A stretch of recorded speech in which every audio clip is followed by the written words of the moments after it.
Assalamu alaikum everyone. My name is Asim Sarat AI Valley. I am a teacher and student at Rehan School Lahore campus. Today we talk about how to overcome self-doubt and build confidence with ChatGPT. Self-doubt is something everyone experiences at some point in life. It can stop us from reaching our goals and believing in our abilities.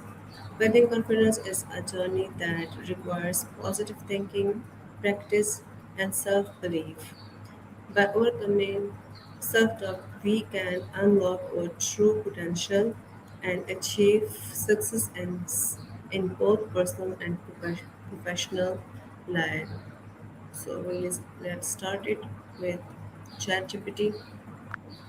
Hi, ChatGPT.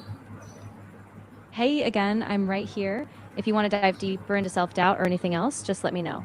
Yes, how to overcome self-doubt and build confidence. Of course. So, one key step is to recognize that self doubt is just a feeling, not a fact. You can start by challenging those negative thoughts, asking yourself, is there real proof behind this doubt, or am I just being overly critical? Then take small actions. Each time you face something, even if it's uncomfortable, you prove to yourself that you can handle it. And celebrating those little wins builds confidence bit by bit. Okay. Why do people experience self-doubt? Yeah, so a lot of it actually comes from our upbringing or past experiences, like if we got a lot of criticism or maybe didn't get enough positive reinforcement. Sometimes it's also tied to perfectionism, wanting everything to be just right. And of course, social media or comparing ourselves to others can really fuel it too. How does self-doubt affect daily life? Yeah, it can have a big impact. It might make people hesitate to take on new challenges, or they might avoid opportunities altogether. It can even affect relationships or how assertive you are at work. Over time, that hesitancy kind of holds you back from reaching your potential, which is why it's so important to address. Can self-doubt ever be helpful? Yeah, it definitely can be. Once you start recognizing those patterns, you can challenge them. Things like positive self talk, setting small, achievable goals, and even working with a coach or therapist can help. And with practice, it really does get easier to build that confidence. What are the common cases of low confidence?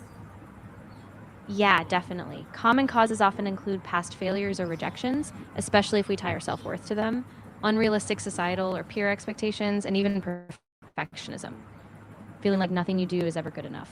And sometimes just being outside your comfort zone, facing uncertainty, can shake confidence too. How can negative thoughts influence confidence?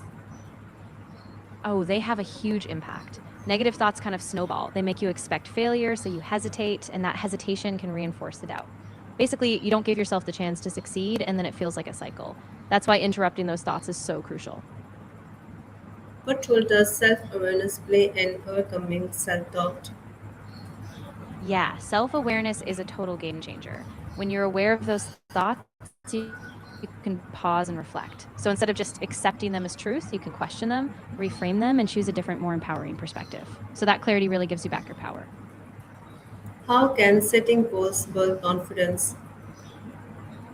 Yeah, setting goals is really effective because it gives you a sense of direction and progress. When you break big goals down into smaller, achievable steps, every time you reach one, you get this little confidence boost. And those small wins build up, so over time, you see yourself as a person who can set a goal and achieve it.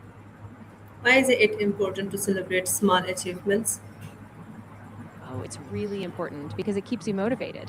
When you celebrate even the small wins, you reinforce the belief that progress is possible. It shifts your focus from what you haven't done to all that you have done. So it builds that positive momentum and makes bigger goals feel even more achievable. How does positive self-talk improve confidence? Yeah, so positive self talk is like a mental training ground. When you consciously replace those negative self critical thoughts with more encouraging ones, like reminding yourself of your strengths or just saying, I can do this, it gradually shifts your self perception. And that steady reinforcement really helps build confidence over time. What is the impact of failure on self-doubt confidence? Yeah, failure can be really tough on self confidence, especially if we see it as a reflection of our worth. But the key is how we interpret it. If we treat failure as a learning experience, we can bounce back stronger. So the impact really depends on whether we let it define us or just guide us. How can we learn from mistakes? Yeah, so the big thing is to reframe it. When something goes wrong, instead of seeing it as a personal failure, ask yourself, What can I learn here? What worked, what didn't, and how can I adjust next time? That kind of reflection turns mistakes into stepping stones rather than setbacks. What habits help build confidence? Exactly. When you see mistakes as lessons, you start to realize you're capable of growing and improving. Each time you adapt, you reinforce this belief that you can handle challenges. So over time, your confidence just naturally grows. How does body language affect confidence? Oh, it's huge. When you stand tall, keep your shoulders back, and make eye contact, it actually shifts how you feel inside. It can trigger a sense of power and confidence. And the crazy thing is, it works both ways. When you feel confident, you naturally adopt better posture. But when you change your posture, it also boosts your confidence. How can graduate improve self-esteem? Yeah, so gratitude is really powerful. When you regularly reflect on what's going well, no matter how small, you start to shift your focus from what you lack to what you already have. That positive lens helps you recognize your own worth, so over time, you become more at ease with yourself, which builds confidence. Why is stepping out of our comfort zone important? Yeah, it's really crucial because that's where growth happens. When you challenge yourself, you prove to yourself that you can handle more than you thought. Each time you step beyond what's familiar, you build resilience, and that really strengthens your confidence in what you're capable of. How can supportive friends and family help?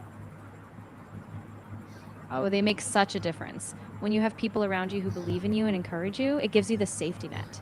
They can remind you of your strengths, help you reframe setbacks, and just provide that steady support that keeps you going. What role does education play in building confidence? Yeah, education is really foundational.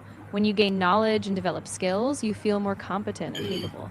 Each time you learn something new, it's like a building block. That growing sense of mastery helps you trust yourself more, which boosts your confidence in all sorts of areas. How can confidence improve communication skills? Yeah, confidence is a game changer for communication. When you feel confident, you speak more clearly, you're more assertive, and you can engage more naturally. People pick up on that, so it helps you express yourself, listen better, and build stronger connections. How does confidence contribute to success? Yeah, confidence is like a catalyst for success. When you believe in yourself, you're more likely to take risks, pursue opportunities, and keep going even when things get tough. That persistence paired with confidence really propels you towards your goals and helps you achieve them.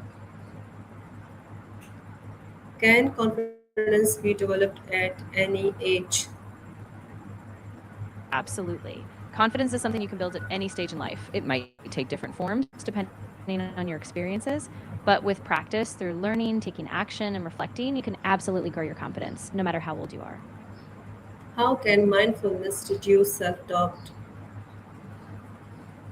Yeah, mindfulness is really helpful because it lets you observe your thoughts without getting caught up in them. When you're present, you notice self doubt as just a passing mental event, not a truth. And that creates space to choose a more grounded, kind perspective, which eases the self doubt. What challenges might arise while building confidence? Yeah, so a big challenge is that it takes time. Sometimes you might expect results too quickly and get discouraged. There can also be setbacks, like a mistake or a negative comment that temporarily knock you back. And sometimes just staying consistent, especially when the progress feels slow, can be tough, but it's all part of the process.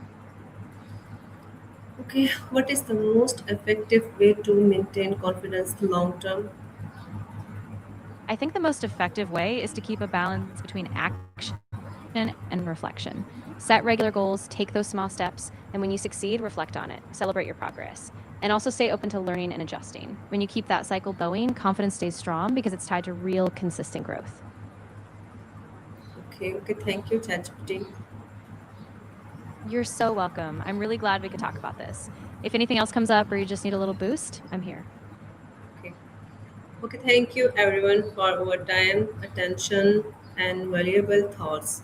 May we all learn to believe in ourselves, overcome self doubt, and grow stronger every day. Confidence begins when we trust our abilities and never stop trying. Wishing you success, happiness, and confidence in every step of your journey. Thank you. You're very welcome. I'm really glad I could be a part of this conversation. I'm wishing you all the best as you keep building that confidence. Just keep going. And if you ever need to chat again, I'm here. Thanks.